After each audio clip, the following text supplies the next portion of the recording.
সেই খাজা বাবার দরবার দেখতে পাইতেছেন খাজা মইজুদ্দিন তার রস মাছ ভান্ডারি এই যে দেখতে পাচ্ছি ওনার পীরের মাজার। আসসালামু আলাইকুম। মাছ ভান্ডারি মাজার।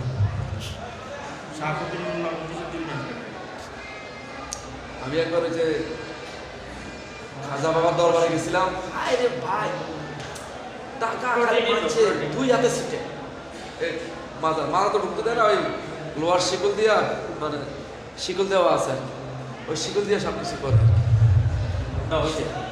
মানুষ, মানে নিম্নত 2 কোটি মানুষ হয়েছে, এত মানুষ। আর গরু খাসি বকরি, হাই রে হাই ভাই। এই যে সেই ভান্ডারি